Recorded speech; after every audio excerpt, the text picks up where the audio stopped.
By Marlo Lee. Did the astronauts aboard the Space Shuttle Challenger survive the 1986 explosion? No, that's not true. The 7 astronauts who were on board the Challenger died on January 28, 1986.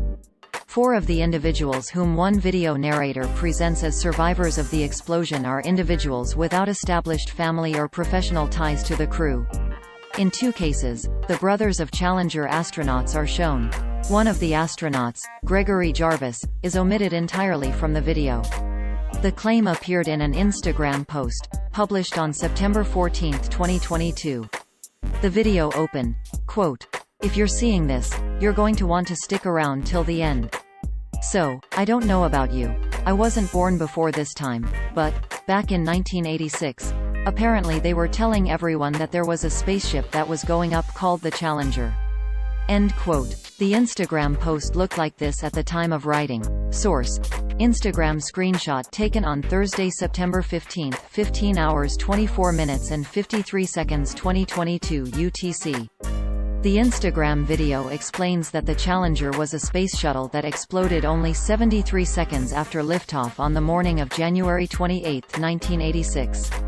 There were 7 astronauts on board: Gregory Jarvis, S. Krista McAuliffe, Ronald E. McNair, Ellison S. Onizuka, Judith A. Resnick, Francis R. Scobie and Michael J. Smith. McAuliffe was a high school teacher, selected for NASA's Teacher in Space project. The Space Shuttle's explosion killed all 7 members of the mission. Their deaths were announced by then-President Ronald Reagan in a January 28, 1986 broadcast. 4 months after the disaster, The New York Times published an article headlined, "All Shuttle Crew Remains Recovered," NASA says. The article stated that officials overseeing the recovery process refused to discuss the recovery of the crew compartment or the remains of the crew, out of respect for the families of the deceased. The narrator of this video claims that 6 of the 7 astronauts did not die, but are still alive, living under the same name or different names. Omitted is payload specialist Gregory Jarvis. The narrator does not provide a reason for the omission and also does not state why the other 6 astronauts would need to conceal their true identities or how they survived the explosion. Surviving the fall after the shuttle's explosion, however, would be physically impossible. The 14-member Presidential Commission of Experts who investigated the accident and its causes reported that the shuttle had exploded at 46,000 feet. Although individual cases of people surviving falls from thousands of feet have been recorded, none have been at 46,000 feet. According to the textbook Trauma Anesthesia, the median height for fatal falls without a parachute is 48 feet. The biography of one of the Challenger astronauts, Judith A. Resnick, further illustrates the fallacy of the claim that the Space Shuttle crew survived. Resnick, 36 years old at the time of her death, was an electrical engineer who had worked with NASA, the National Institutes of Health and Xerox in the 1970s and 1980s.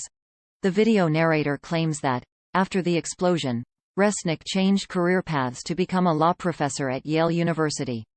Although a Judith Resnick does teach at Yale Law School, one of the U.S. top-ranked law schools, no proof exists that she worked at NASA as an electrical engineer in the 1970s and 1980s.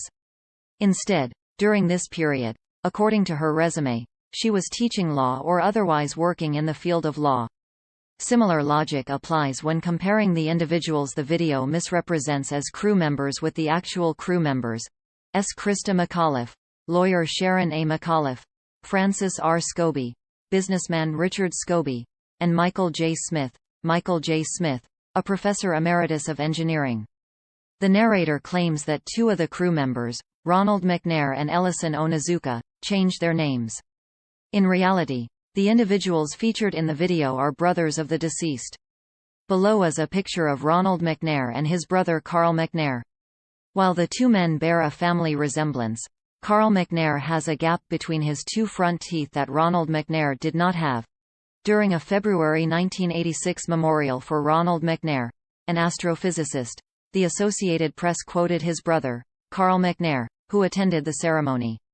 Source: Snopes screenshot taken on Friday, September 16, 14 hours 48 minutes and 6 seconds 2022 UTC. Similarly, Claude Onizuka, the brother of Ellison Onizuka, gave an interview in 2012 about his late brother and the launch of Onizuka Science Day in their home state of Hawaii in Ellison, Onizuka's honor.